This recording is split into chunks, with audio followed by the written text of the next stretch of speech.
off, set it off. Go to Vegas, bet it all. Put it on the Bucs win, whoever they gon' play gon' fall. Don't say I ain't told y'all. Loose cannons gon' fold y'all. Yeah, the Heat be 9-3, but it gets real cold in the fall. That's when the season start. Bucs come in 40 hard. Win after win, ripping the division apart. Panthers, they pussycats. Falcons got bird flu. Take the Ravens and Dolphins and open up a zoo. Cause one thing's for sure, better than the Bucs, they show lane. And every day in Tampa Bay, we say fuck the Saints. We in Tampa Bay, baby.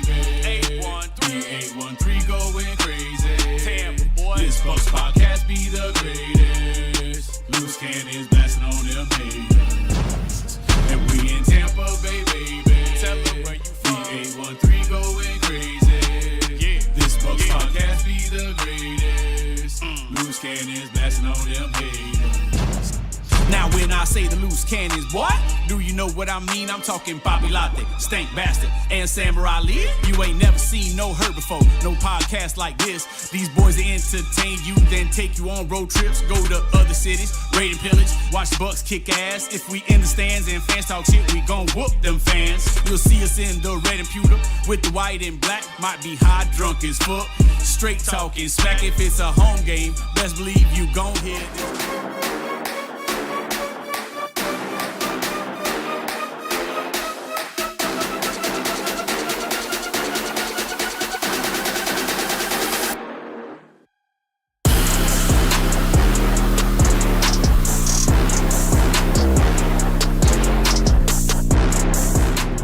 What is up, Bucs Nation? It is Wednesday, April 9th, 2025, and you're watching the Loose Cannons podcast. I am your boy, the only host of this show, the Samurai Ali, hanging out with my intern, Stank Bastard, and of course, Izzy behind the glass, to make sure to remind all of you to like and subscribe throughout the show, and to keep your chatter to a fucking, a little bit of a professional level tonight, because amongst us, folks, okay, not only do we have a man who is almost as beautiful as I am, which, again, very rare for me to allow on the show, but this guy is a big brain, okay? This is the guy who's given us all those shitty grades whenever we do our PFF mock draft simulations, okay? Yep. This man single-handedly sees every mock draft that anyone makes, okay, on that platform. PFF, by the way, we've been using them. I'm a subscriber. Amazing platform. I love them. If you guys don't know which one to go with, go with PFF. Trust me, it works all awesome. They are amazing. And they got an awesome 2025 draft guide they just dropped. It's like 700 fucking pages of draft nonsense. Shit that you don't even need to know. There's pages of quarterbacks hot and cold zones. I don't even know it's a thing. Trevor mapped those out physically, every single quarterback. But anyway, Trevor is the man who's out there seeing all those mock draft simulations and giving you shitty grades for no reason, telling you that you're an idiot for drafting an edge rusher in the first round because the Bucs have a need and he doesn't like the guy you picked, okay? So please welcome PFF's big brain, the biggest brain there, Trevor fucking Sikkema, raised and bred, okay, in Tampa Bay. The man who became famous after coming on the Loose Cannons podcast. Chris Collinsworth saw him. He said, I want that guy right there. Not the brown one, the other one. Trevor, welcome to the fucking Loose Cannons, man. I just did this like 10 seconds ago. And do you guys remember when I was on this show? Mm-hmm. I think this was like 2-3 years ago. And I was going on Good Morning Football the next day. And you guys were like, you have to do something. You have to do something special. And you were like, do the Antoine. You guys wanted me to do some crazy stuff. And I was like, I'm not going to do that. And then you were like, okay, do the Antoine Winfield Jr. And I did it. I don't know if you guys saw it, but I clipped it out. No, I clipped it out the next day. We completely forgot that you went on the show. I felt like you guys were going to come after me if I didn't actually do this, so I had to do it. But I got the Antoine Winfield Jr. piece up there. So I would have ended your career if you didn't do it, Trevor. That's what I actually thought, and in reality, you didn't even think about it for one iota after the show was over. Here's the thing: if you're in my family, right, I just trust you, okay. But if you don't think for any second I could just pull the rug right out from underneath you, I'm Arab. I know a little thing or two about rugs, okay? I could pull that rug out from no problem, anytime, okay? True. I've had a rug or two pulled out. Wait, were you trying to say, I thought when you started that sentence, I thought you were trying to say that like we're family, so you just trusted me and then you weren't going to think about it again. But then Well, I didn't want you to get too full of it, right? I didn't want you to think, man, right. I'm untouchable. No, you had to remind me. You had to. That's smart. That's good parenting, actually.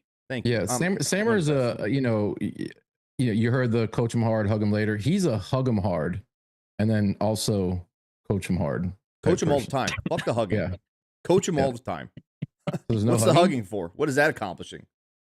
He's a 9-time champion for a reason. All right, he hugs beforehand, so you don't really understand what the hug is for, and then they coach you, and you're like, wait a second, now I don't know, so now you're really confused. While I'm hugging him, I'm in their ear like, hey, and this is the last hug you're getting from me. 13 laps. It's hug and whisper. That's what it is. It's a hug and whisper, and I'm like, it's the last hug you're getting from me. By the way, you owe me fucking 13 laps. 13 missed free throws for the whole team, 13 laps for the whole fucking team. Ah, damn. Yeah, it's good. That's I good. feel like we need a like a Netflix documentary of you coaching kids. I think it would be incredible. A 60 for 60. You're right. Yeah. I feel like it'd be close to an SNL skit than a Netflix documentary. But I'm sorry if you think there's any laughter going on at my coaching practices, you are fucking dude, what are you talking about? They laugh. They're out. You guys have seen the Peyton Manning one, right? Where he's just like he's playing some sort of backyard football with him, and like the kid didn't even turn around for the route, and he just absolutely beams him straight in the back, and then he screams at him. Yeah, that's how I imagine Sammer is if he's ever coached. He's Bobby Knight, but the Brown version, essentially. Bobby Brown. Look at that. Look at that. Bobby Brown. Look at that, dude. Bobby That's Brown special. Knight. Yeah. The Brown Knight is what they call me when I'm out there, right? I'm sitting this one out. The Brown Knight. PFF's watching this show. You guys can keep going with this bit. You guys can keep going. All right, check it out. Before I forget, make sure you guys hit the like button if you're not new, obviously. And if you are new, hopefully you've made it past this nonsense and got to actually watch some real stuff that we're going to do here with this PFF mock draft simulator. And hopefully you'll hit the subscribe button on your way out because we're going to have fun tonight, okay? We've been on quite a heater right now. We've had the beautiful Luke Easterling and his flowing hair, okay? The fourth Musketeer. And we follow it up with another man who has incredible hair, incredible beard, and of course, PFF's guy, okay? So now we're going to roll into this. Trevor, you're going to be in charge tonight, okay? You're the general manager, all right? Okay. Stank's the guy running coffee for us, and I'm your assistant GM. I'm your, consigliere on this. And before we get going here, are there any trade scenarios that you're even considering as the Bucs GM at 19 before we even hit start? This is a good question because that's a Jason Light staple. I almost said Jameis Light. That would have been a I was like, where are you going with this? Yeah, I like it though. A Jameis Light t-shirt with Jameis Light said no. A Jason Light staple is maybe, trade back just a little bit, make sure you get the player the right value and make sure you get an extra draft pick in there because he likes to draft. I don't really know off the top of my head which teams would trade up and for what reason. Like if Shador is sort of falling a little bit, I feel like somebody might trade up earlier than number 19. There's a lot of interior defensive linemen. There's a lot of edge rushers, maybe for a corner if somebody's fallen, but I don't really know of a trade scenario that really jumps out to me of somebody who would want to move because I don't think Tampa's going to want to move that far back either. They still need a stud defensive player if they could try to get one there at the back end of the top 20. So after sort of like talking it out and thinking about it a little bit here, I think my answer is no, that I would stick at 19. I don't think I'm going to trade anywhere, and I think I'm going to make this pick here. All right, so I'm going to start this bad boy. We're going to let it go a little bit kind of slow and steady here just because all right. It's the first round. Let it marinate a little bit. Make fun of the Jaguars who keep somehow taking a running back, but fix your platform, okay? They keep taking a running back. Look, they need a running back. Ashton Genty's a good one. That's all I'm saying. All right, that's all I'm saying. I thought they had Etienne though. I don't think Etienne is there for the long haul. New coaching staff, as Bucs fans would know. New regime. I don't think they're super invested in Travis Etienne. He's been hurt. I kind of feel like this is his last year in Jacksonville, anyways. So. All right, so Trevor, here we are, man. We got some. This is a little conversation that's been happening recently amongst Bucs fans. Mm-hmm. If the right guy is not there on the defensive side of the ball, which I do think he is on the screen, this Luther Burden III guy keeps coming up saying, maybe it wouldn't be the worst thing to get an offensive player. We did sign an edge rusher in free agency with Hassan Reddick. Maybe this is best player available. And then, of course, the Malachi Starks conversation is there. Is he more valuable than an edge guy? So I'll kind of let you break down what's on the screen here. And if you want me to filter positions, you just let me know. I got you. It's a decent board that sort of fell the right way for them. I mean, the obvious one that I think Bucs fans have been talking about for a couple of weeks now is Jihad Campbell from Alabama, and he's not on the board. That's the obvious one that is missing here. Where did he go, Sammer? Scroll up and see how it fell. Where did He went to end the up Chicago going? Bears, so that's going to be firing quite a linebacker lineage up there in Chicago. Yeah. So I think it is well within the realm of possibility that he could. I don't think he's going to go number 10, but like I think he could go to 8 to Carolina. I think he could go number 12 to the Dallas Cowboys. I think he could go 16 to the Arizona Cardinals. I think he could go 15 to the Atlanta Falcons. Even now that I'm thinking about it, 14 to the Colts. So there's plenty of destinations where he could go off the board. So I think the Bucs would absolutely love him, but it's harder for me to believe that he's going to make it to 19 without some sort of a trade up for them to get him. I think the Bucs are going to like Jalen Walker, the other linebacker from Georgia. He's also not on the board. He went 16 to the Cardinals. I'm not as high on Jalen Walker. Not overall as a football player. I just think I'm a little bit more skeptical of if he pans out, he's going to be incredible. But I feel like I don't want to say it's more likely than not, but I don't think enough people are sort of looking at the fact that, okay, his off-ball linebacker instincts haven't exactly developed yet. If he's an edge rusher, he doesn't really have the measurables to be an edge rusher, but you love the football makeup, so you think he's going to play really well. I just wanted to mention those two guys as the ones who aren't on the board who I would think about here. Mike Green. Before you make your pick. Yeah. I'm a loyal NFL Stock Exchange watcher. Watch every episode. You know, the other day I was watching, my wife stopped. She's like, "Who are they?" And I was like, "Mind your business." You know, she got a little too interested. I think it's the good hair. She's looking at me and Samra all day. So, but on your last, I think the episode you guys dropped yesterday, a name popped into the first round that I haven't seen pop into the first round on many mocks, and that's Siobhan Ravel. Obviously corner being a need for the Bucs, he looks the part as far as what Todd Bowles likes in a guy. Right. Is that guy potentially pushing his way back into the first round? Because I know you said on there at one point in time he was like top 15 for you. Yeah, so he's coming off of an ACL tear, and he is somebody who he's a little bit older anyways. He's sort of taken a little bit of a winding road to get to this spot as a draft prospect. So he's going to be a little bit older, and he's coming off an ACL tear. But he's built exactly the way that you would want an NFL corner to be built. He's almost 6'3". He's got really long arms. He is not just tall. Sometimes you get these corners that are like tall and have long arms, but they don't have a lot of strength. They got like a slender build. They're skinny. Ravel is slender, but like he's strong. He'll come up and he'll tackle, and not just ankle tackle. He'll really be able to tackle you pretty well. He's got the strength to be able to play in press coverage really well. His recovery speed and athleticism is rare. I mean, this dude, sometimes you could tell like he doesn't quite know his own speed yet. And so sometimes he'll even outrun guys when he's recovering on vertical routes down the field. But look, we've seen what Zion McCollum was able to develop into as a guy who can be a starter on the Buccaneers. It's sort of a similar thing. I think that Savon Revel right there, and then even like Darian Porter right after him, like those are two guys that you could take in sort of that Zion McCollum type of mold. And so I do think that he is getting some first round hype, because if it weren't for the ACL injury, he would have already been talked about pretty exclusively in the first round. It's just a matter of when you play corner, athleticism is paramount. So when you're coming off of an ACL injury, it's just something that you have to think about. I think the Bucs would be very interested in Revel's like prototype, like how he's built and his skill set. I just don't know if they're going to take that player at 19. Like when you look at how Jason Light has drafted really throughout his GM tenure, corner outside of Vernon Hargreaves, which obviously did not work for them, corner has been a day 2 type of a thing.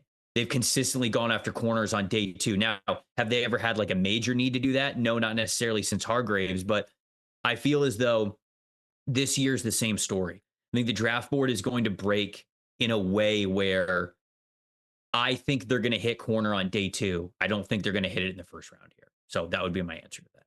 By the way, pride of Wharton High School, where I used to coach. I didn't coach him. I left 3 years before he got there, but wow. Shout out to all you Vernon Hargreaves. So no connection at all? None at all, actually, other than I used to coach there. Great mention. Wow. Great mention. Good job, buddy. And he's a Gator. Tough. Yeah. Tough. Yeah. That's tough. Hey, I'll give you guys All credit, right. all right? You guys got your championship, all right? We did. Go Gators. All right. The two prospects that I'm really looking at here are Donovan Ezeraku from Boston College and Malachi Starks from Georgia. Those are the two that I think make the most sense for this team.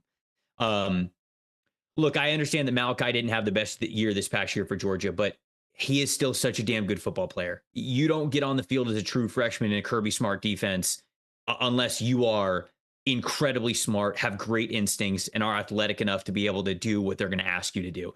He plays in the slot. He plays free safety. He plays strong safety. There are some reps when he's in the slot that you can tell, okay, he doesn't move exactly like a corner because he's a little bit bigger.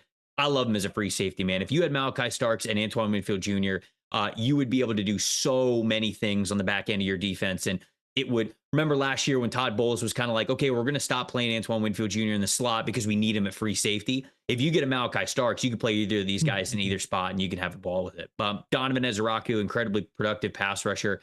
This is the guy that I continue to gravitate towards at number 19. The other two that I'll shout out are Luther Burden III and Emeka Egbuka, both of those guys. If they're interested in wide receiver at all, I think these guys would be fantastic for them. I think Egbuka is more of their flavor. Like, I think that just his style, I think that they would be higher on him than Burden. So if you're going to consider any of these guys in the first round at 19, or even maybe trading back, it feels like Egbuka would be that guy. But I personally like both of them. So those are the kind of the prospects that I'm really thinking about here at 19. So Trevor, in this scenario that say they consider going safety here or even defensive line or even let's say wide receiver, okay?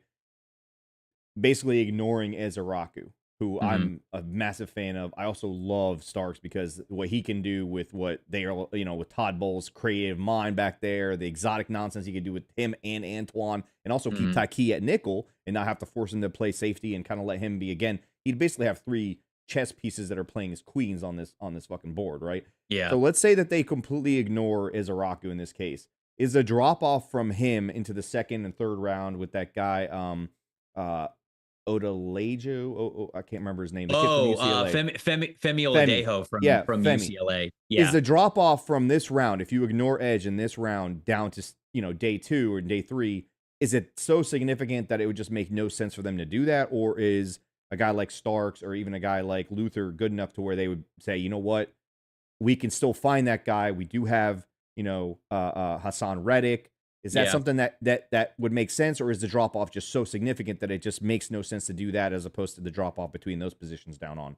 No, it gets a little tricky, right? I think that this is a great conversation to have because you want to talk about overall draft strategy, right? It's really important. You got to examine if there is a major drop off in position, then you have to think about that. Like, for example, I think the reason why the Bucs are going to love Jihad Campbell and want to draft him at 19 isn't just because he's very talented. He is. It's also because linebacker, by the time they come up in the second round, probably will not or already not be what they want it to be. And if they go past the second round, then you are not getting a starter from this class. And so it is a good thing to think about. I will say this: safety and pass rusher decently deep this year. So if you took Malachi Starks, is there going to be a Donovan Ezeraku in the second round? No, but you can find a good edge rusher in this year's class in the second round and feel okay about it.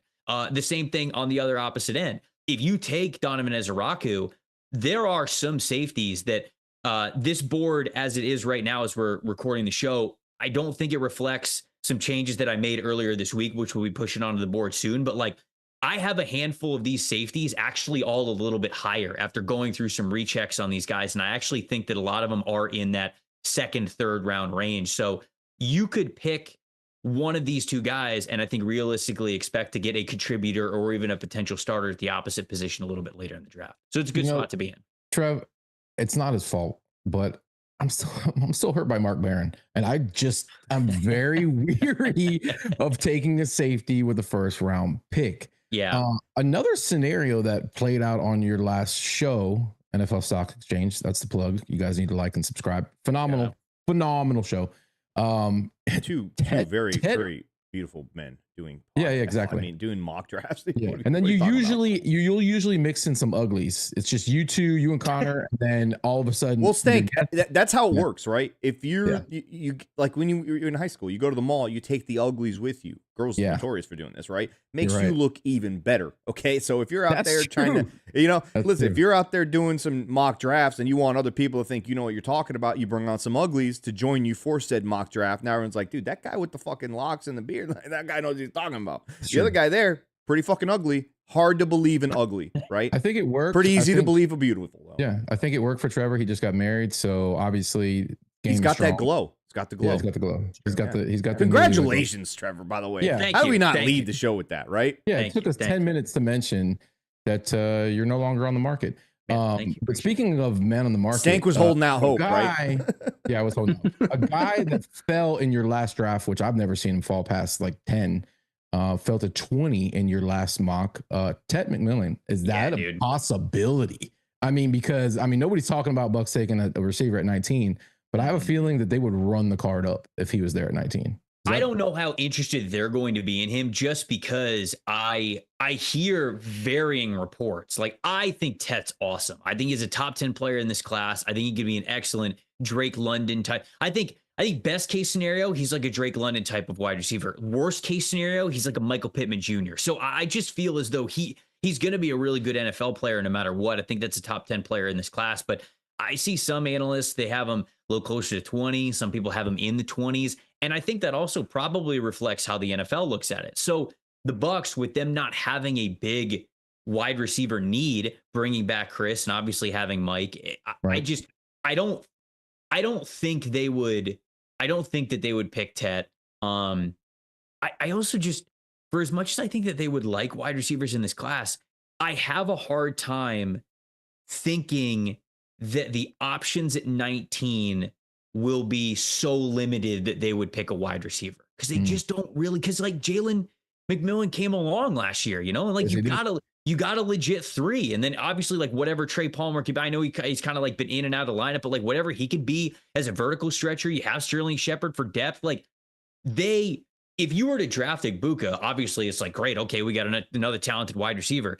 There is probably 1 or 2 guys that don't have to get cut that are probably now getting cut from this team. And instead, then on the flip side, you would go, okay, well, who's rushing the passer? Who's playing cornerback?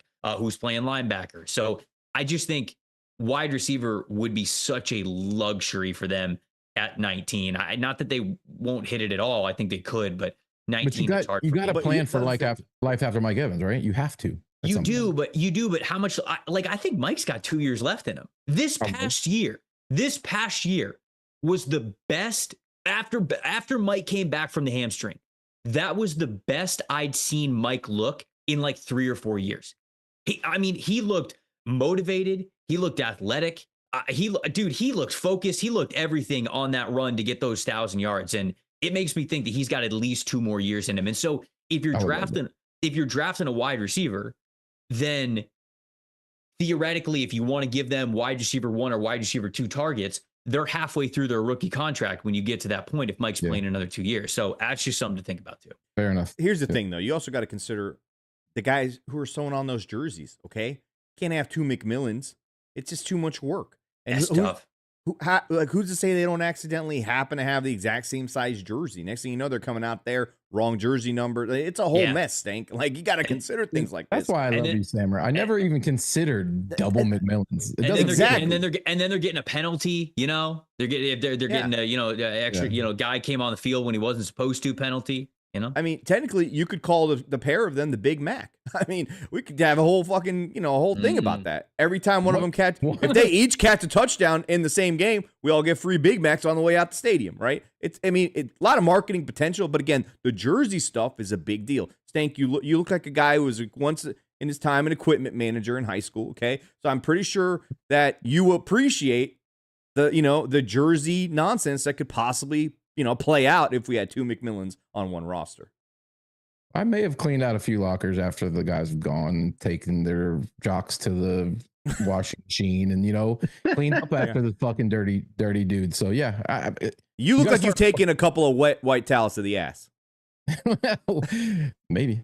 Yeah. Jesus. All right. Let's get Yikes. back on track here. Trevor recorded 7 podcasts today, so run the card up. What is your Who you pick? think?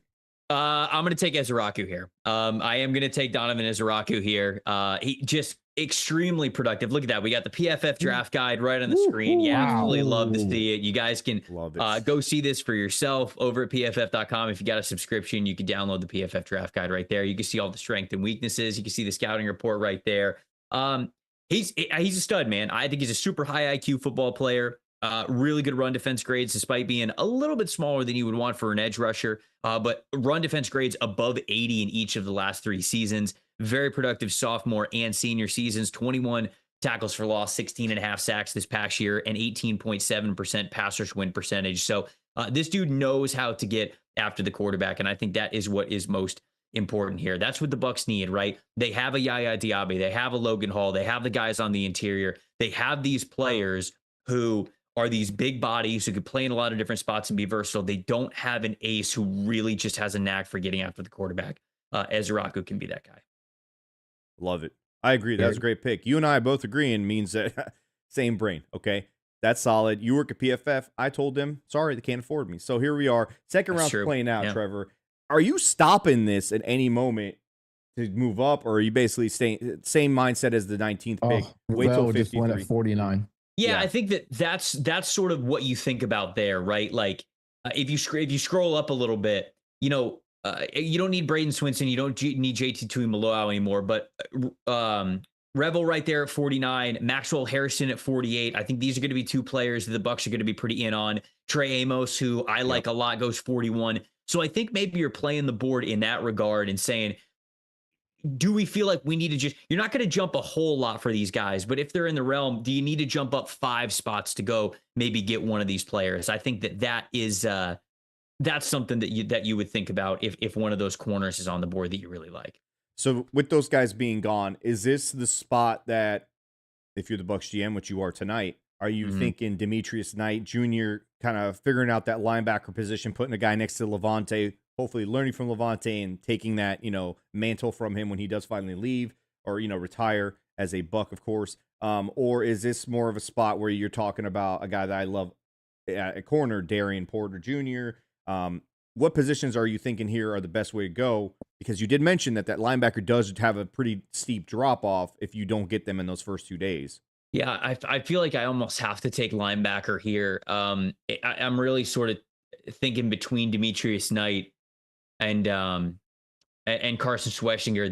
These 2 guys, I think they're going to be pretty close on a lot of teams' boards. And in fact, I think a lot of teams in the NFL are going to have Carson Schweschinger ranked ahead of Demetrius Knight. I think people are going to have Carson Schweschinger. I think NFL teams are going to have him almost as a fringe first-round prospect, which is kind of crazy to think about with him being a walk-on at UCLA, starting his career as a walk-on, not really playing a lot. This past year was his first time as a full-time linebacker for them. And there's a lot of really good plays for him. There's also a lot of plays that, he's definitely still learning and he's got to clean those things up. But man, there are a few linebackers that I have watched even over the last couple of drafts that can react, click, close downhill, and come into tackle the way that this guy can. He's still sort of figuring it out when it comes to the coverage stuff, but I think he's the one that I'm actually looking at here the most because I think he has a higher coverage ceiling than Demetrius Knight. I think Demetrius Knight is a better linebacker right now, but for Schweschinger to be in a lineup with Savasier Dennis and Levante David while he's still there, and he is, I think, 2 years younger than Demetrius Knight at least. So I'm taking that into account now. Man, you just see the blitz rate, the pass. That's also something that this dude really knows how to blitz and get downhill. And you see that from the pass rush grade, a 90 pass rush grade there. You see the coverage grades there from him. I mean, Demetrius Knight graded out pretty great as well. So, man, I'm thinking between these 2 guys, even though I love Benjamin Morrison. I really liked Darian Porter, the guy that you brought up as well from the cornerback slots. My issue is that if I don't take a linebacker here, I really doubt I'm going to get one that I want. The only guy that you're really holding out for is you're hoping that Chris Paul from Ole Miss makes it to you in the 3rd round, but it's it's very difficult to go about a draft strategy saying, oh boy, I hope one player makes it to me, because if that one player doesn't, then we're screwed. Is there a interior defensive lineman? Sam, will you show the interior?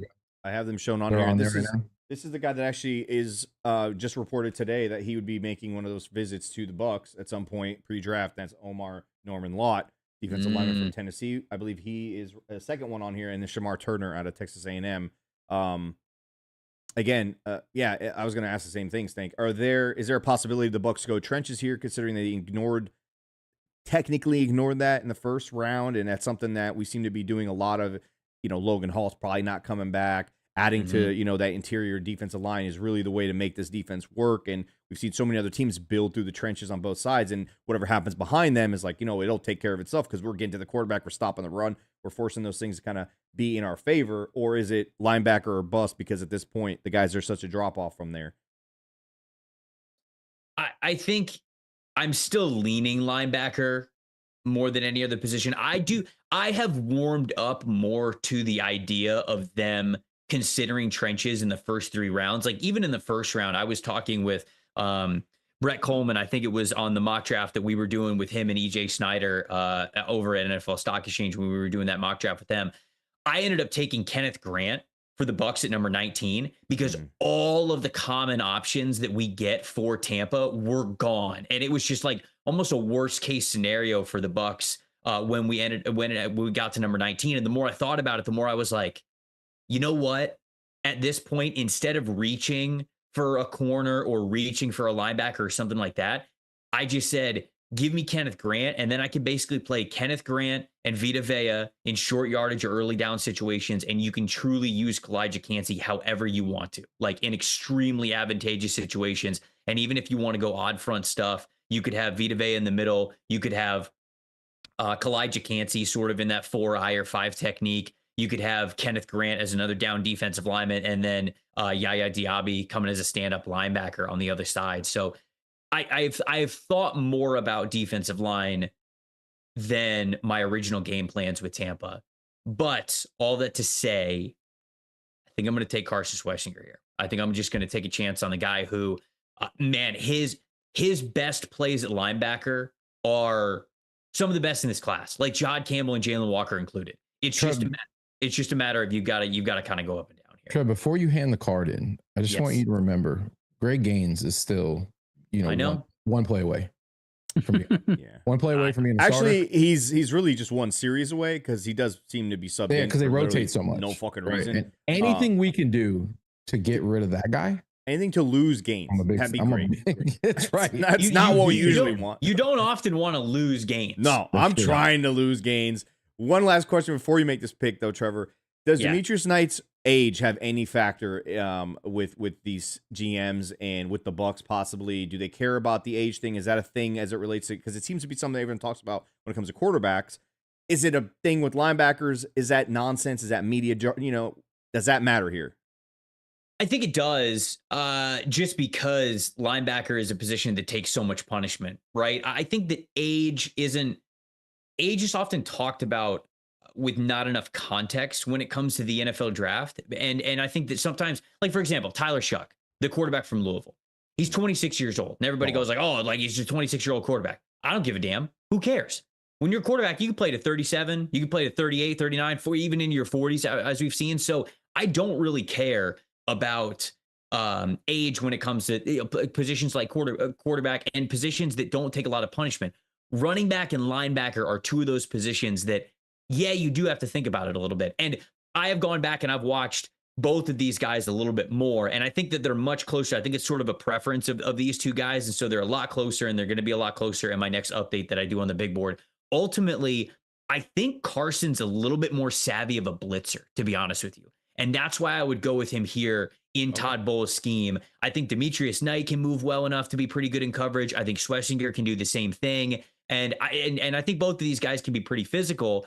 I just think Demetrius Knight is a little bit more of like a point and shoot linebacker when it comes to running and chasing the sideline, and he can do that. But Schwarzenegger actually gives you a little bit more when it comes to knifing through the offensive line, getting into the backfield, and utilizing him as a blitzer. So the age, some of that just rare click and close ability, And then I think just the savvy pass rush stuff to be a gap shooter. That's why I like him a little bit better for the Bucs here at 53. Sounds like a Todd Bowles kind of guy.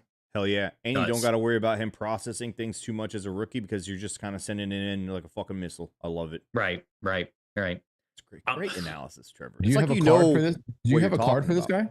No, I don't. I only did first round guys because there's no way I got to predict it ever. I want to see what he looks like. Listen, the PFF draft guide literally had 700 pages. Okay. And each player had 3 pages apiece. Okay. There's no way. Okay. But I did do it in the first round because Trevor's solid and PFF is solid. And you know what? Before we even make this next picks, Trevor, let them know where they can listen to your gigantic draft brain podcast wise. And of course, what you do over at PFF and all the amazing things that platform offers, besides just this amazing draft simulator, by the way.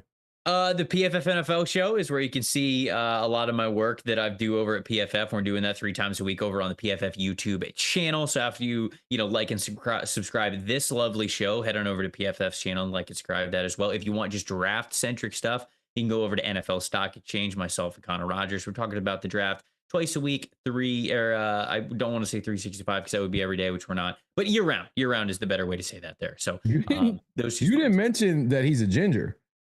I mean, that's a slam dunk pick. Dude, and he's got like long hair now. Like he's got longer hair than that now, I think. Wait, Jason Light and gingers, bro. We got him. That's the pick. I know. That's it. I know. It's a lock. Go ahead and just. I do actually think they're gonna like him. Yeah, I think they're gonna like him. Dude looks like a fucking model. What are we talking about right now? I know. Wait a minute now. Young Thor. Yeah, young Thor. Young Thor with another sack. Easy pick. Yeah. Every time he makes a tackle, just fucking lightning comes down from the skies. Yeah. All right, Trevor, here we are. Round 3, pick 84. A lot of times in these mocks, we are so just in love with Kevin Winston Jr. to reverse the Winston interception to the opposite way. Okay. Right. That's why we love this guy. Yeah. Would have been a first round pick if he wasn't injured. I've heard, or so many people have said. Is this where you go that route, go safety here, or safety still deep enough? We got to start getting some corner help for not necessarily Jamel Dean, because I don't think he needs help. He needs to go, but for Zion McCollum and Todd Bowles back end. Is it time to go corner here, or are you still looking at Kevin Winston Jr. saying, you know what, this guy's a stud too? He's a stud. And to be honest with you, I almost feel like it might be a little bit of cheating because I don't know if he's going to make it to 84. If we're talking about just so people know, like if you're talking about Kevin Winston Jr., again, a safety and corner are 2 of the positions that I really updated a lot this past week. I think that he's going to be somebody that you probably need to take more in the second round now. And Andrew Makuba, somebody else who I really like at the safety spot. I think he could be available at 84. I love his game. Such a fiery competitor. Somebody who's played through a lot of injuries. Super tough dude. He could play free. He could play strong for you. The only thing is he's just a little bit light on size. So if you're worried about that, he will give you his all every single play. But if you're worried about that at all, I think you just got to think about that. When it comes to just some longevity there with him, especially having the injury history already. I think he had an elbow injury, he had an MCL injury not this past year, but the year before. Kevin Winston Jr. is a phenomenal pick. Vernon Broughton could be as well. He's more of a versatile sort of like, you guys know the position that like Will Golston played, where he was like sort of a defensive end, but he could also kick in and he could play DT. Like that's a little bit of Vernon Broughton. I think that he could do that. Oh, can you scroll down a little bit with defensive tackle? Because when's our next pick? Hit your Our picks. next pick is 121. It's 121. Yeah, and you did mention Chris Paul Jr. hoping to hold out. He ended up going 80. And right before him was Jordan Phillips, who I believe had a combine meeting with the Bucs. So I don't know how much of that smoke and mirrors or whatnot, but 2 guys there that have been linked to the Bucs, pretty significantly with these mocks. Right now I have it showing corner, safety, and defensive line. If you just want defensive line, no, I like the corners here. I feel it's still a little high for some of these guys based on these numbers and whatnot. But I know Parrish and Strong were guys that the Bucs have either met with or going to be meeting with, which makes sense because those guys are slot dude. I feel like they had top 30s with a decent amount of like slot dudes, which is very interesting to me because I think it leans to sort of what we have heard about them maybe wanting to move Tyke more to that safety spot. And if you're looking at Jacob Parrish, if you're looking at like Nico Reed from Oregon, who they had in for a top 30 visit, those guys, they're much more like slot corner guys. So but I think you could wait on slot corner. I see the chat right now. They're going crazy over Makuba right now. They're talking highly about him. I love Makuba's game. I think just because I would, full transparency, Kevin Winston Jr. is higher on my board than Andrew Makuba is. But for the sake of realism, I think Winston Jr. is going to be gone by 84. I think there's a world where you could pick Makuba here. And so what I'm going to do is I'm going to take Andrew Makuba. And then I think there are some specific cover 3 corners that we could draft coming up that I think could potentially, slide in, even if you have Jamel Dean for one more year, or if you don't, like, I think that you can make that work. And I think defensive line, I think there's just some defensive linemen that you could get a little bit later that are at least that rotational type with Vita Vea and Kalijah Kancey. So we still got JJ Piggies. We got Noel Williams at corner. Of course, Kobe Bryant. I'm going to talk about him and Melo Dotson, his counterpart. But Yep. So let's go Andrew Makuba here, the safety from Texas. This is already playing out much differently than any of our other picks have gone, or other mock drafts have gone. But we're going to trust the guy who's behind the scenes making this stuff happen. So, yeah, we're different from the last few times. I'm rigging this so I get an A. Okay. Wow, that's amazing. I love it. I actually kind of like that. All right, so Noel Williams is still there, JJ Piggies, and of course Kobe Bryant, who was more than happy to be vocal about how much he loved the Bucs when he met with the Bucs, how much he would love to be a Buc. I don't know if that means anything. They did meet with him. I'm assuming they might be interested in him. Trevor, does he fit that role of actually being an outside corner? Because I feel like the Jamel Dean future is this year, maybe to the trade deadline, and maybe till the end of the season, and not after that. Is Kobe Bryant a guy that comes in and kind of becomes that future opposite of Zion McCollum, or maybe even challenges for that position? Because I'd heard that they weren't even just going to hand Jamel Dean the position necessarily. They were going to still make him kind of earn that spot. Would Kobe Bryant be one of those dudes? Would Noel Williams be one of those guys? Or are we looking defensive line here? Let me see the corners. Let me see all of them. I am leaning more towards corner here. Yeah, I mean, there are some good guys. Some dogs, dude. Still here. Yeah, and we love hussies on this podcast. We do. Big hussy, huge hussy fan. I mean, guy's got the name. He fits the part. I mean, he was one of the best players at the Shrine Bowl. I was super impressed with him while he was at the Shrine Bowl. Yeah, you can see that. I think he's real. I think he is he's a classic slot corner, in my opinion. He is quicker than he is fast. Sometimes he'll get beaten some man coverage assignments when guys are getting vertical on him, but he can keep everything in front of him. He can close pretty quickly. He anticipates pretty well, and he's got a willingness to be physical. I think the same thing of Robert Longerbeam as well. Like, I think he is a really good slot option. And so I'm more looking to guys who I think could be outside corners. So like, I'm looking at Kobe Bryant and I'm looking at Noel Williams. It's really one of these two guys. I think that Bryant, for as much as he loves to be up in press coverage, he's got some good off coverage reps as well. Noel Williams is kind of the same thing. He's a guy who thrives in that man coverage role. But if we just drafted a safety, that means we have our nickel. No, I'm talking about guys who are competing for the outside. He said outside. Okay. He said outside. I thought you said inside guys. Yeah. I was gonna say. Well, I was saying like Hussey and Robert Longerbeam, and right below Robert Longerbeam, I see like that's Jalen Smith from USC. Like, those guys to me are more slot corner guys, but like Zy Alexander, Noel Williams, Kobe Bryant, I think those guys are more outside. Let's go Kobe. I think it's kind of a coin flip with these two guys. They're very close to my rankings, but Kobe Bryant at least just gives you the attitude that you love in the secondary, man. He's somebody who's just he will talk shit at all times, man. You see that run defense grade there? I mean, you think about Kobe, you just look at Kobe Bryant and you go, this guy can't defend the run. He will give you every pound that he has when it comes to run defense. And he will make it so if you're going to break the tackle, obviously you're going to run all the way through him because he's going to try to give you everything that he possibly has there. So he loves to get in press coverage. He loves to put his hands on you as well. So, dude, with Makuba and Kobe Bryant, the attitude, the competitiveness, the tenaciousness, the fierceness or tenacity, tenacity, like all that's of even that. Better, like dude. it's that's like it's all right tenacity. there. I love it.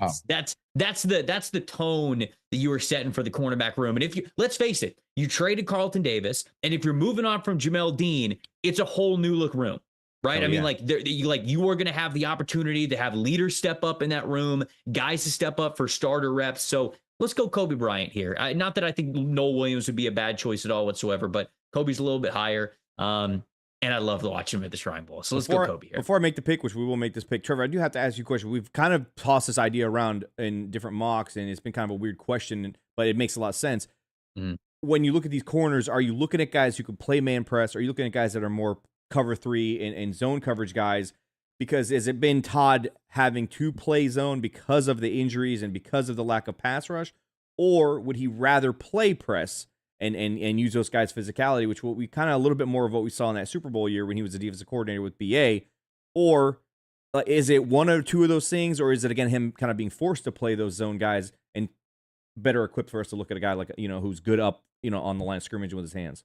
No, I think that even with an ideal pass rush group, I mean, like Todd's going to want to play a lot of like cover 3 stuff anyways, because when you play cover 3, it just means that you're throwing a lot of stuff at the pocket. Now, I think they're going to still play a lot of cover 3. I don't think they were just playing as much cover 3 as they were simply because they didn't have the horses up front to get after quarterbacks. I think that's also sort of in what Todd Bowles wants to do. However, playing cover 3, you don't just have to play off cover 3. Like you could also play press and cover 3, and you could sort of be bailing, right? I mean, like think about the Seattle Seahawks and the Legion of Boom with Richard Sherman. Richard Sherman played press all the time, and it was still a lot of cover 3 stuff.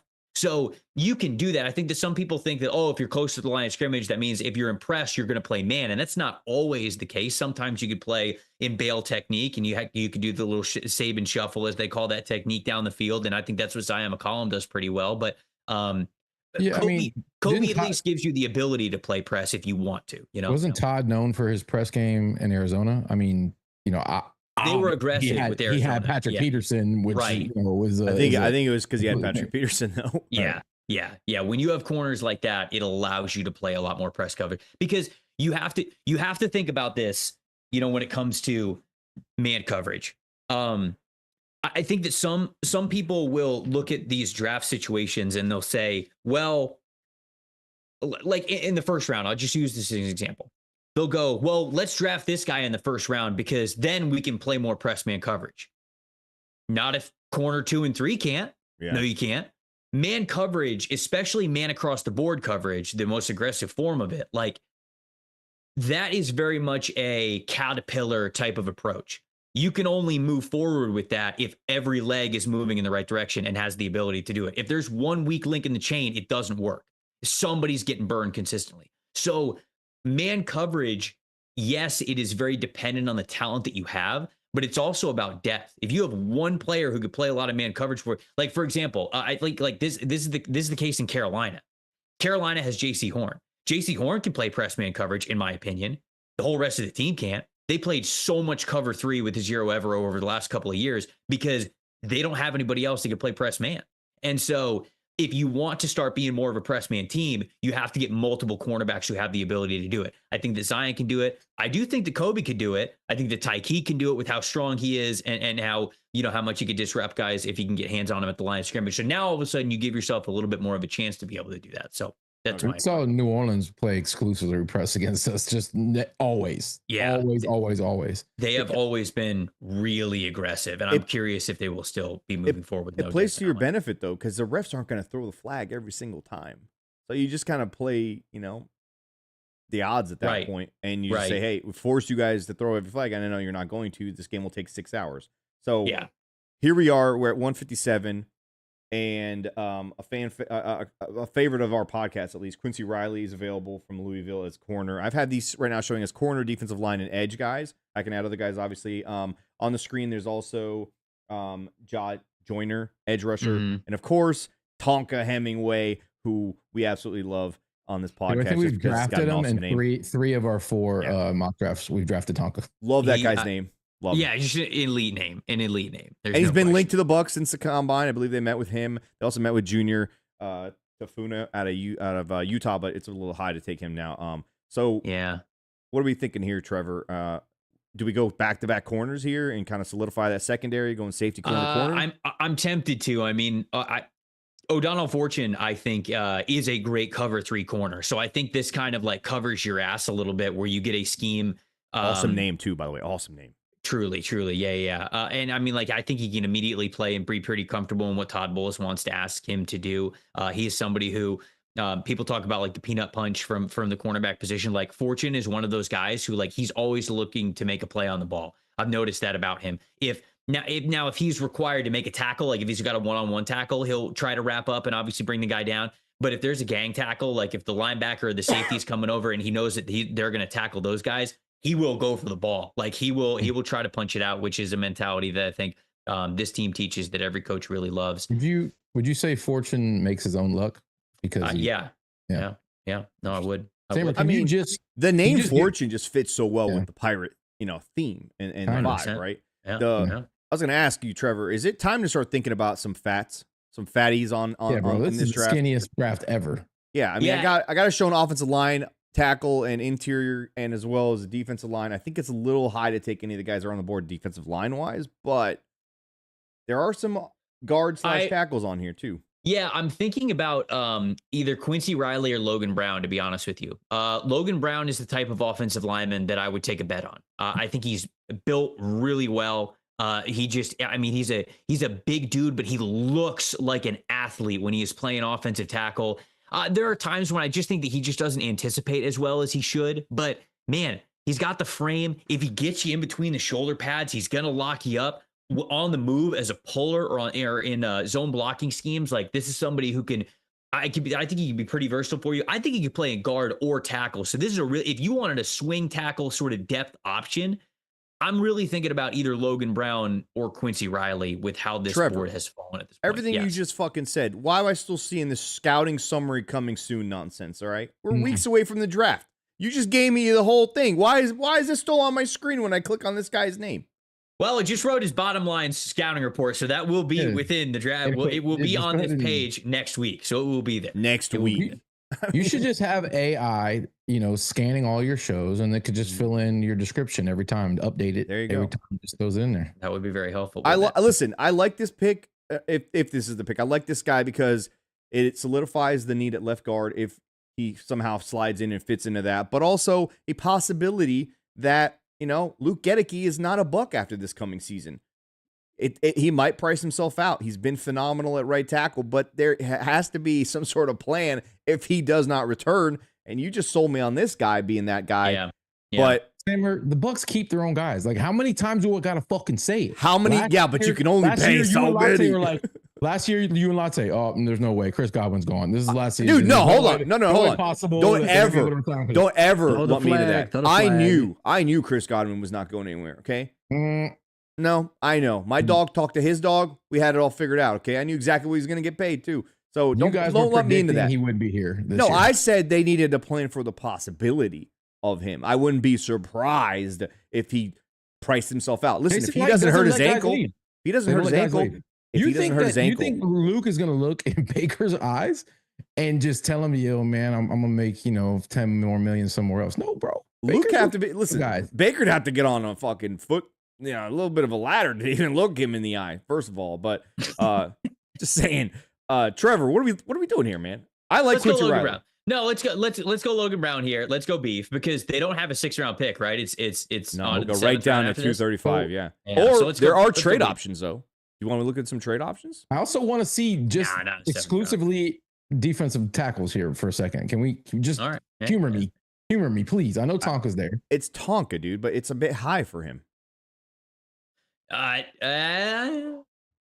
like Timmy Smith too, by the way. I like Timmy. If we're looking for beef, right? I mean, he's right there. He's right there. A name on the board. Yeah. Can we trade down and get Big Boy? I mean, you can't even read his jersey number. Okay, that's a guy I would absolutely love to see on my team. Could he ever play specials? Probably not. But you know what? I mean, maybe now without the running up, running down on kicks, bro. No, but now you can though. You don't got to run anymore. They're playing offensive line. You talk about Tonka Hemingway playing. No, we're talking about Cameron. Talking about Cameron Jackson. Okay. Oh. Big old boy. Wait. Hold on though. Cameron Jackson's not.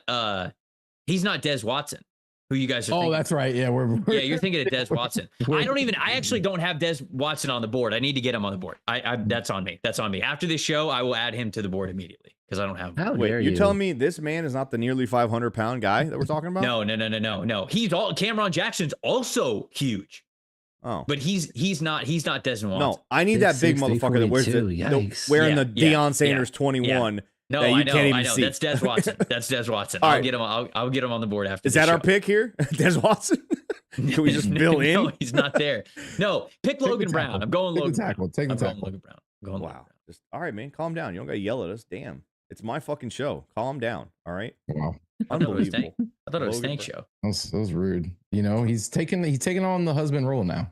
You know what I mean? Logan- Like you can Logan tell Brown. Trevor's carrying himself That's a little back- bit different. That's back-to-back Jayhawks. You know, I And feel we, like we didn't even go wide receiver there. We could have had Kyle Williams out of Kansas State. Well, we didn't go. We didn't think about it. What about Nick? What about Nick Nack Paddywhack? Yeah, where's- our dog a ball? Yeah. where's What do you Nick think Nack while at? this is going on? What do you think of Nick Nash, Patty He's Wag? a Give huge fan my of him. dog the bone. He gave him love on the last show. I was like, whoa, that's our guy. But did he say his Nick name Nash? right? Did you say his name right? It's Nick Nash, Patty Wag, give my dog the ball. Yeah, you need No, to say that next no, time. That's no, the I name. didn't. Trevor, not that's what say you're gonna do. All right, every time you come on the show, we make you do some nonsense. Next time you guys talk wide receivers on the is it the New York Stock Exchange? No, it's not. The NFL Stock Exchange. NFL Stock Exchange. Sorry. Next time you Wow. guys talk wide receiver, you guys got to call him Nick Nash, Patty Whack, give my dog the ball. Okay, I won't do that. Wow, that's fucked up, man. That's Come so on, fucked up. do it for the podcast. No All love right, whatsoever. I might do it one time again, like just to see if you guys are listening. You know? Hell yeah, Just- exactly. you guys So, listen. all right, here we are at this pick, 235. Let's go beef. Give me the D line. Let me see the D Hey, line. Graham Oh, Mertz okay, now. and Kyle Trask battling it out for the backup's backup. Yeah, good. I mean, good, yeah. I mean, good. why not? No. Get this out of here. I don't need this. All right, we'll go D line. Go back to D line. Yeah. Ty Robinson won't be there. I moved him up in the most recent rankings. Thor? We have a guy named Thor. Thor. Okay. Yeah, Thor Griffith. Who was at Harvard before Louisville, and Oh, so he's a he smarty was- pants. And he was, I think, the highest graded Ivy League player that we had for like 2 years in a row, just because he was ragdolling everybody that he went up against, which was hilarious. You know, the problem is that like Carson Schlesinger, if he keeps growing his hair out, they're gonna call him Thor. So that if you have a guy whose name is actually Thor on the roster, Yeah, this is great. This is, Then- yeah. Loki. heck, you know, just Loki and Thor. tough. Thor and Loki. Yes. Yeah, but then No. Hey, what is? I've heard people say, he's low key good, so maybe. Loki Uh-huh. good. No, Loki good. Are we thinking there's a Nebraska connection here that could get a guy drafted because of Jason Light? Or are we going? Nash. he's saying Ty Robinson won't be there. I So like a big- Robinson won't be there. He's ignoring. There's, it. No, there's no, another I'm guy talking named Nash. I'm talking about Nash down here. And also, I love a guy named Stackhouse who is fucking sitting at 320 pounds. Okay. That is a massive human being I would love to have with that name. I see the Nebraska connection. Nash Hutchmacher. He was, I believe, a 4-time state champ wrestler in high school, if I remember his bio correctly. Ooh, Like that's he big.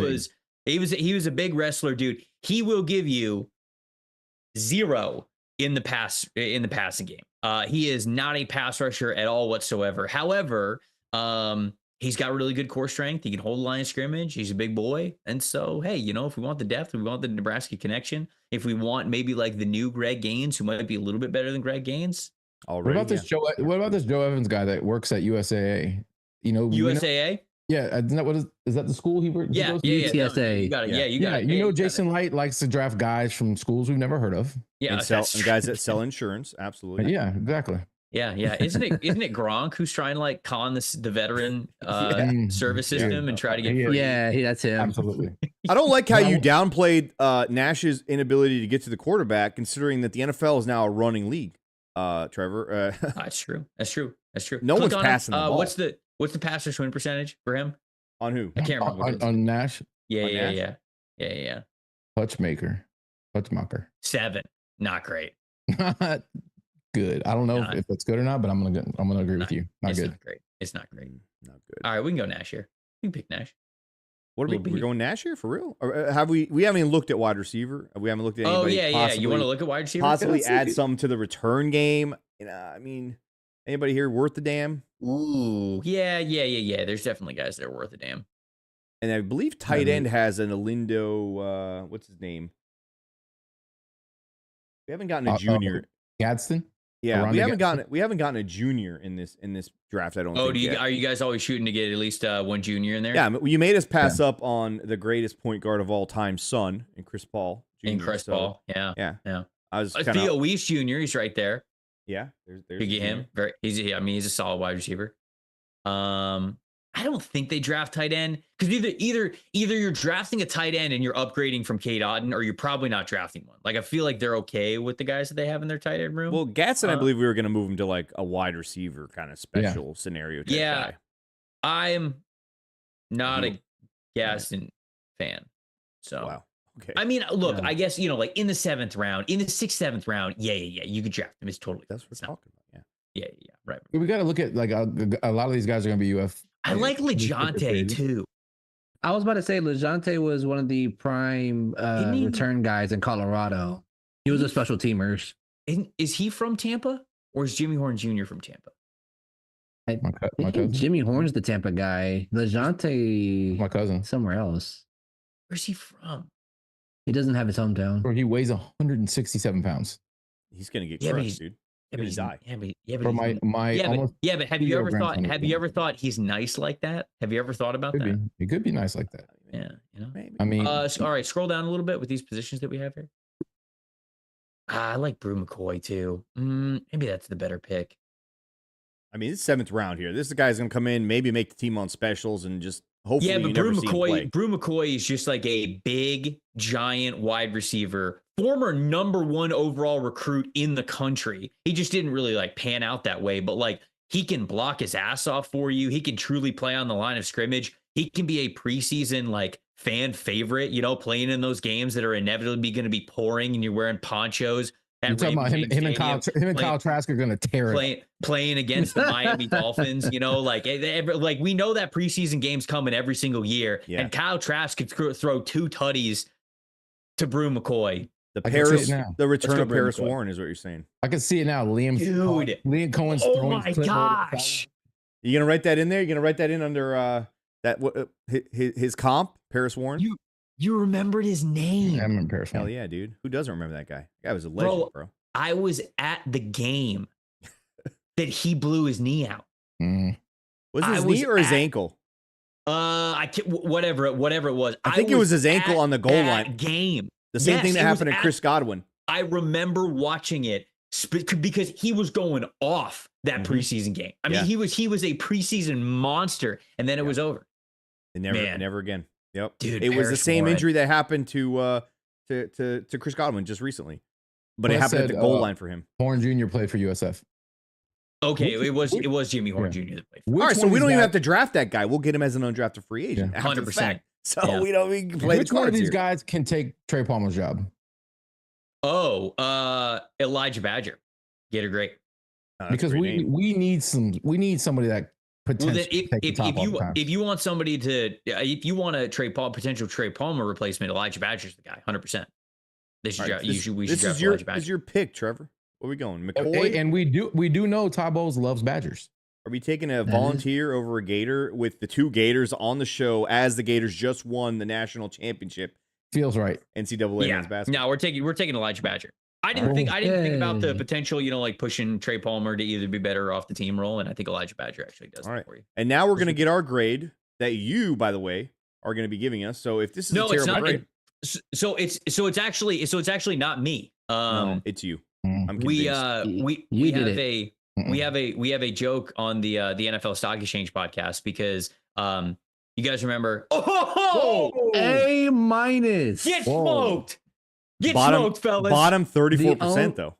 That's how it's done. The only bad grade I see on this mock draft is round 5, pick 157, Logan Brown with a B+. Here's the thing too. Like he's going up in the most recent rankings, so like we're good. We're good. We're here. this is an A draft. Yeah. We make the joke on the NFL Stock Exchange podcast that it was like it came out. It was like big news before Mike McCarthy got the job with the Dallas Cowboys. somebody put out some like puff piece trying to like pump him up as a potential head coach, and they're like, oh yeah, like he spent the summer interning at PFF, you know, like learning like the analytics and all the decision making thing. Truth of the matter is, I think he was in for like one day, like one afternoon, and he was just like, I think like hanging out with Chris, like that's literally all it was. And so we always say that like Mike McCarthy is actually the intern in the basement who's actually grading all the drafts. So even on our show, when we do mock drafts and we don't get good grades, we're like, Mike, come on, brother. And we got to call him up. We got to make sure. We do the same thing with you. We call you like unofficial member of Loose Cannons podcast. Yeah. We do the same thing. Yeah. Yeah. No, it's good. That's good. That's a good bit. It's a good bit, fellas. Yeah, I'm happy with it. This is not nearly as much beef as I thought I was going to draft for this team. However, I think it's a lot of really good players, and I think this team gets a lot faster with this draft. Sometimes you expect beef. It's just not there. But we got speed, stamina. Yeah, right. Lots of stamina. Right? And I don't think this was by design, but Trevor, you went back-to-back Kansas picks. I know. That's what I noticed too. He went back to back. But Trevor, when I think football program, I think Kansas. You think of the Jayhawks, baby. Yeah, you do. Absolutely, you do. Yeah. Monsters of the Big 12. What's your question, intern Izzy? Okay, so I'm seeing a whole lot of chatter about Dylan Gabriel. If they were to somewhat go, I'm just asking the question. If they were to, let's say, trade down, get an extra pick, do you think they would go maybe quarterback? And if so, Dylan Gabriel, will he even be available for that type of pick? I don't think they'd think about it. I genuinely don't think that he would be on their board. I think that Dylan Gabriel plays a very clean brand of football. I really do. I think he played really well this past season while he was at Oregon. But the things that worry me a lot about Dylan Gabriel, I saw in person again at the Senior Bowl. And that's when you watch his Oregon tape. And when I saw him at the Senior Bowl, anytime you flush him to his right, because remember, he's left-handed. So anytime you flush him to his right, he gets really uncomfortable throwing on the run, trying to reset and trying to throw when you make him scramble to the right. And I think that's way too easy for defensive coordinators to pinpoint. And then on the third day of practice at the Senior Bowl, it also shed a light on some of his weaknesses when throwing in the red zone. Dylan Gabriel is a great anticipation thrower. And I think between the 20s, he's excellent because he has so much space to work with, and he can kind of like put the ball in a certain spot where a wide receiver can run right under it. He can time things very, very well. But when you are in the red zone, you have to think very quickly and you have to be able to fire the football in there. And I just don't think he has the arm strength to be able to do that. And he also doesn't have the height to see over the clutter. So he's got to kind of scramble around beyond the offensive line. We know that if he scrambles right, it's kind of an issue for him. But this is somebody who I think, again, plays a clean brand of football, understands how to play the game. At one point, I was kind of high on Dylan Gabriel, but after the Senior Bowl, I got pretty worried about it. So if they're going to go with a quarterback, I think it's going to be somebody much more like a Curtis Rourke, a Will Howard, a Riley Leonard, like somebody like that. It's somewhere on day 3 if they find a guy that they have a priority like that. Trevor, you absolutely crushed it, man. You did, but Sammer, you can't let him off the hook. All right. You know, what we talked about earlier today, like this show wasn't really about mock draft. It really wasn't.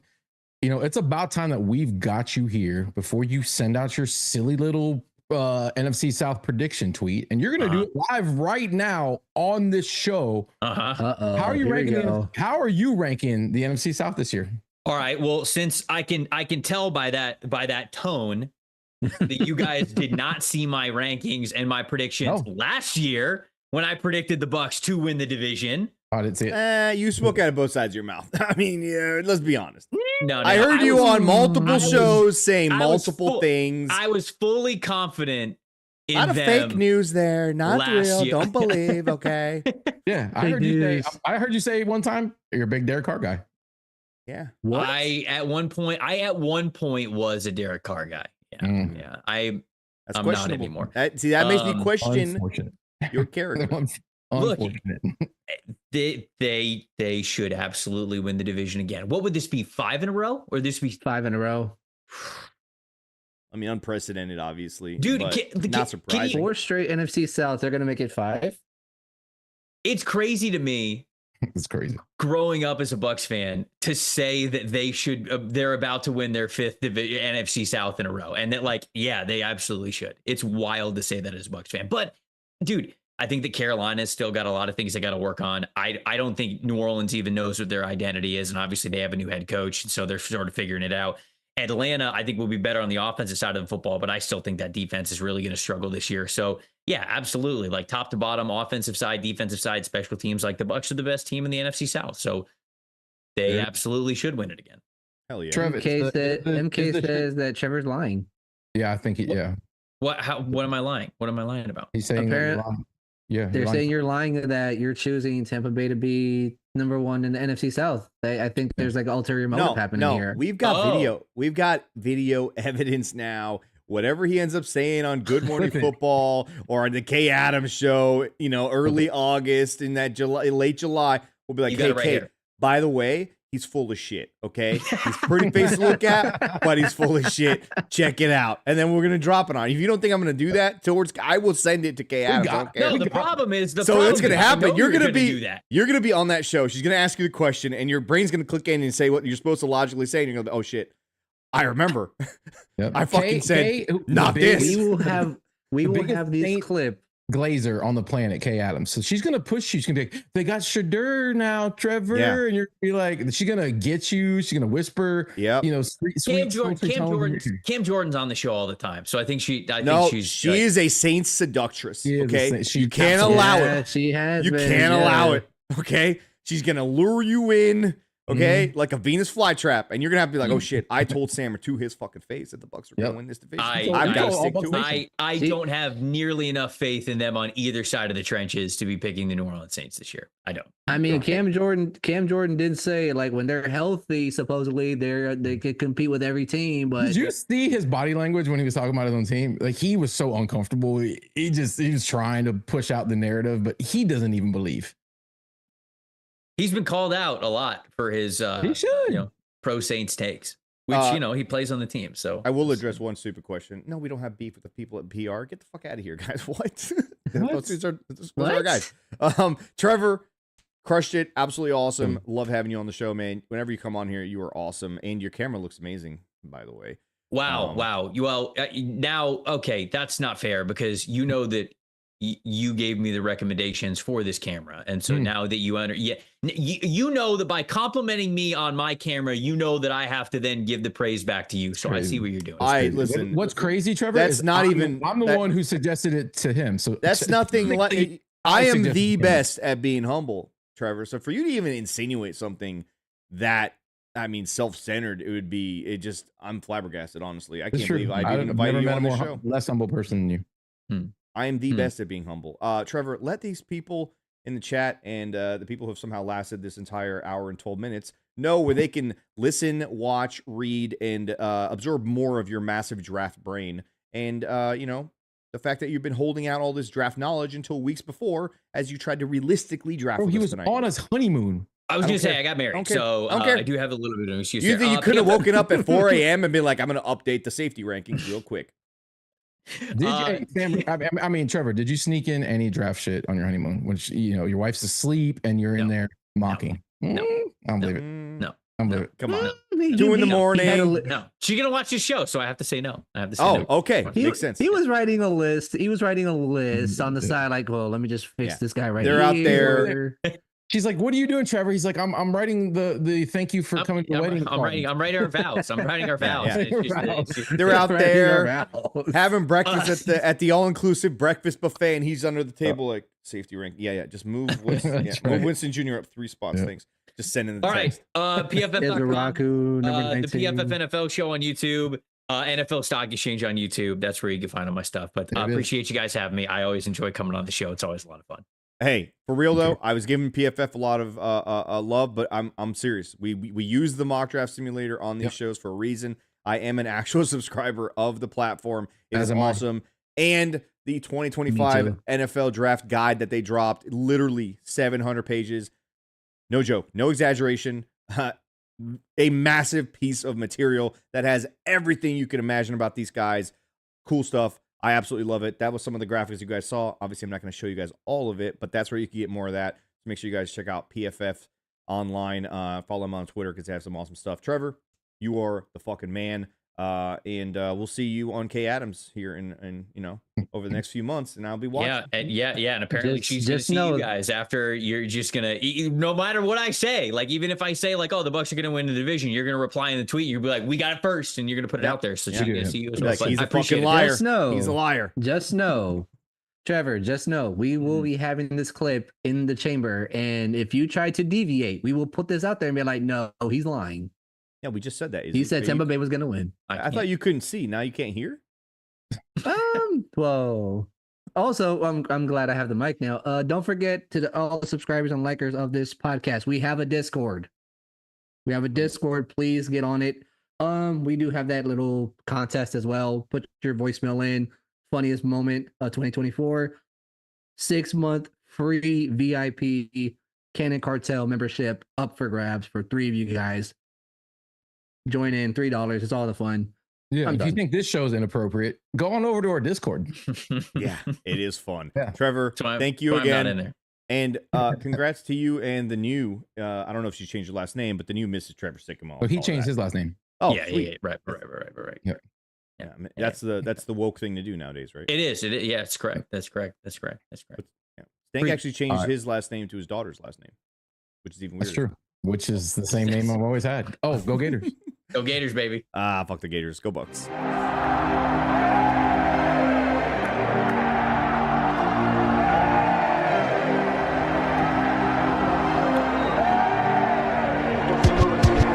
It's kickoff, set it off. Go to Vegas, bet it all. Put it on the Bucs win, whoever they gon' play gon' fall. Don't say I ain't told y'all. Loose cannons gon' fold y'all. Yeah, the Heat be 90.